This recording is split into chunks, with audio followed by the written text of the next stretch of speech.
What's up, everyone? My name is Ethan. Welcome to Splash City. If you're new, don't forget to subscribe, and let's get into it. So today, I wanted to take a look at the Houston Rockets continuing along in our offseason preview series. I kind of wanted to wait until after the draft lottery for a couple of the teams whose entire offseason plans heavily revolved around what happened in the lottery and what happens with their picks. So now we know where the Rockets will be selecting, and it will be number 2 overall, which is very good for them. We'll get into that. So I kind of wanted to take a look at them and what the direction of this team is in the post-James Harden era. So the Rockets were the worst team in the league last season. They had the worst record in the entire NBA. They were not very good, especially after trading James Harden. They, lost like 20-something games in a row, I think, something like that. It was not pretty. This whole season for them was not pretty. They just didn't have a lot of talent left over on the roster. They dealt with injuries to, some of their actually good players like Christian Wood and John Wall, even Eric Gordon, also, the guys who have contributed on good teams in the past. Those guys were all kind of dealing with injuries for most of the season. And so the Rockets were playing a lot of young guys, a lot of guys out of the G League, signed off the scrap heap, stuff like that.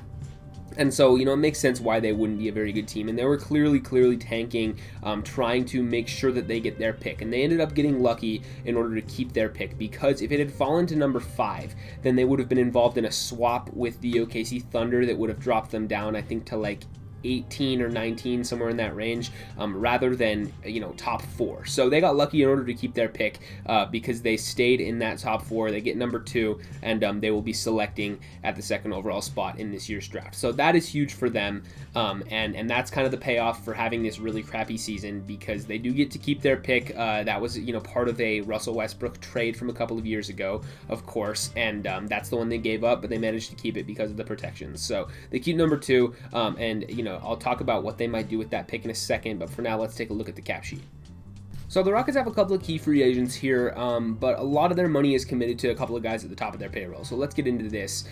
John Wall is on the hook for 2 more years. I mean, the second one's a player option, but it's $47 million, so he's going to pick that up. There's no way he's declining that. So John Wall for 2 more seasons. Is that contract tradable? Probably not, considering his injury history. He wasn't that good this season. And so, unless you're swapping that for another bad contract, a player whose value has really gone downhill that's still making that amount of money.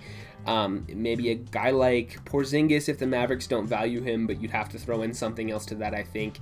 Similar with Ben Simmons, you'd probably have to throw in a couple of picks and, one of the younger players on this roster. But maybe if they're interested in that, there could be something there. Kevin Love maybe, although that doesn't really move the needle for either team. A guy like Kemba Walker, same deal. So, there are some of these bad contracts out there that maybe you could flip John Wall for, but I think realistically what's going to happen here is he's just going to play out the rest of that deal on the Rockets, because I just don't see a way that they can trade him. Maybe they buy out the second season of that, if, negotiations come to that point, but I think he's going to start next season on the Rockets is my guess. Eric Gordon is a guy who is making a lot of money also. His deal is non-guaranteed for that final season, but he still has 3 more years on it after, after this previous season passed. So he's got 3 more years, and he's like okay still. He dealt with a lot of injury this past year. Can shoot it a little bit, has proven that he can do it in the playoffs, was a key part of some of those big Rockets teams from a couple of years ago with James Harden and Chris Paul, Russell Westbrook, whoever. So Eric Gordon is another guy who, you could potentially foresee them moving, but the money is a little high. So if there's a team out there that's interested, there is a chance that you could trade the Eric Gordon deal, but at around $20 million a season, it's going to be a little bit tough to pull that one off. Christian Wood really had a breakout year this season. I mean, his breakout season was kind of with Detroit the previous year, but he's really good. He's proven it. He was a guy who, was missed on in the draft a couple of years ago, has bounced around to a lot of teams, and finally feels like he's found a home with Houston. Now, there is a little bit of a cloud on his future here because of the draft pick situation. I'll talk about that in a second. But Christian Wood is clearly a type of player who, the Rockets are going to want to keep around, and if they do move him, they'll want to get some value back for him. He's on a very manageable contract for the type of player that he is. $13-14 million a season, I think, is pretty much a steal for the type of production he was giving Houston this year. He did deal with that ankle, for a lot of time this season, so he did miss some time this year, but I do think he, would have a significant amount of value. I don't anticipate a trade for him this year. I don't think they're gonna they're going to consider that, just because, even though they might draft another center at number 2, I still think it would probably be worth it to keep Christian Wood around, because he is so young and potentially switchable, and you can maybe play him at the 4 in the future or whatever. So we'll see what they do with Christian Wood, but I feel like he is the one guy on this team who they really feel like they want to keep him around at least through this offseason. So got a couple of other expiring contracts down here as well. Kelly Olynyk is a guy who really was one of the leaders for them over the last little stretch of the season there. He was part of that Victor Oladipo deal.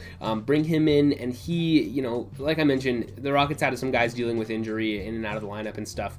So you bring in Olynyk, and he got a lot of opportunity to handle the ball and score and shoot and all that. So Olynyk is a guy who, might have raised his value a little bit in the eyes of some in the offseason, and just because of how well he played for Houston. Now, obviously, he's miscast as, the lead guy for a team. He fits better as a role player, but I think the most likely scenario for Olynyk is he probably ends up on a good team on like a mid-level exception type deal. I think he's better than a minimum player, so he'll probably get himself paid a little bit. I doubt it's with the Rockets. There were reports that they were interested in re-signing him, although I don't know how true that is, or what the money would be like on that. I would assume that they would rather just let him walk and play for a better team, and I would assume that's what he would want to do as well. Dante Exum, his career is on life support at this point. He didn't play a game for the Rockets in his time there. Was part of that James Harden trade, and just was basically injured all year. I don't know, like maybe he was healthy at some point, but if he wasn't in the rotation at all. I would be shocked if Exum was back with the Rockets. Honestly, I'd be surprised if he was in the NBA at all next season. I know he's still only 25 and was a high draft pick, but I just think he's done at this point. There's no way. He just can't stay healthy, and I never really got the hype around him to begin with. DJ Augustine, is I think a trade candidate this year. Especially the second season of that is non-guaranteed, and then he has just the 1 year for this coming season. So he could be a guy who you could trade for on a low risk type of deal. Some other contender could cobble together a couple of contracts and send him out for DJ Augustine. The Rockets can maybe get the second round pick out of it. I think they'll probably do that. So DJ Augustine, I fully expect to be traded either this offseason or before the deadline, because I do think he can still help team. He's been around for a long time, and can get buckets for you, do a little bit else, do a little bit of other stuff. So DJ Augustine's a guy who I think will end up getting traded pretty quickly here. Avery Bradley, they've got a team option on that one. We'll see if they pick that up. I'm 50-50 on the Avery Bradley team option, because he didn't play much for Houston, had kind of been dealing with injuries for a lot of this year. And so, if he's healthy and he's still, ready to play for a contender, I could see somebody potentially wanting to trade for him at that number, around $6 million. If not, they decline it. He goes into free agency and signs a minimum deal somewhere. But regardless, he's another guy who you can maybe squeeze like a second round pick out of him at the deadline, assuming that he's healthy, because Avery Bradley is a guy who's played, a role on multiple contenders over the past couple of seasons. So I do like him as a player still. DJ Wilson's going to be a restricted free agent. I actually like DJ Wilson. I think he can play. He's got the size, he's got the length, and only 25 years old, so maybe a little bit of untapped potential there. He's going to be restricted, so they can potentially bring him back for whatever the number is. I doubt it's going to be much, maybe like 3, 4, 5 million per season, but he has some potential. I think the Rockets probably value him more than any other team would. Maybe I'm wrong on that, but I would like to see them bring him back. I think he can play. I just don't know exactly what the number would be on that. Daniel House is a guy who I think they could trade. That's a very cheap contract for the level of production he provides. I was honestly surprised they didn't deal him at the deadline last season, because they, obviously they dealt with James Harden, and then they did the PJ Tucker trade and the Victor Oladipo trade. And so, Daniel House is another one of those veterans, like kind of those holdovers from the good Rocket teams a couple of years ago. I could definitely see him being moved this year on that expiring contract, and going to play for a contender, because he can bring some value for a good team off the bench. Kevin Porter Jr. is another one who, they brought him in, and he has played really, really well for them. He's under contract for the next couple of seasons, and I foresee that he will stay on this team for many years to come, because I think they value him more than anybody else would. He's only 21 years old, had some issues off the court, but he's been really, really solid when he plays. David Nwaba, Sterling Brown, both free agents. I don't think they really care about either of those guys. They were both brought in, this past year. They could both play a little bit, but I think their role is probably better on a contender. Jayshawn Tate, Kenyon Martin, both non-guaranteed for the next couple of seasons. Jayshawn Tate, they're going to keep. He, I think was on all-rookie team, all-rookie first or second team. He's a really good player, and he was a nice find out of the Australian League, I think was where he was before. He's a good defensive specialist guy, can score it a little bit. So I like Jayshawn Tate a lot. Kenyon Martin Jr. is, non-guaranteed. He's still a young guy. They're going to keep him for the next couple of seasons, see what he can do. So Anthony Lamb, Armani Brooks on those two-way deals, neither of them really matter that much. And the Rockets do likely have a little bit of cap space. You can maybe use that to bring in somebody that you want to trade later or take a chance on a younger guy. But it's not going to be much, especially after signing draft picks. It's not going to be very much at all. So, that might not even really be a factor. Other than that, the goal for them should be maybe try to find a taker for John Wall, even though I think that's going to be close to impossible. If you can trade Eric Gordon, DJ Augustine, Avery Bradley, Daniel House, those are guys that I would shop around for sure, see what you can do. Other than that, just sign young guys, use your draft picks, and see if you can find some diamonds in the rough. And as promised, let's discuss the number 2 overall draft pick. So the Rockets are selecting at the second spot. The presumptive second best player in this class is Evan Mobley out of USC. He has been, a lot of people view him as 1B to Cade Cunningham. Cade Cunningham is clearly going to be the number 1 pick, at least in my opinion. It looks like it's trending that way. The Pistons are probably going to pick him there. So that would leave, everybody else on the board for the Rockets. Mobley, for a lot of people, is the second best player in this class. If they draft him and see if he can play next to Christian Wood, that would be an interesting experiment, because Wood did play some power forward earlier in his career. He played center for the Rockets this season, but he did play power forward at other stops, and he's capable of doing that. Maybe his best role is at center.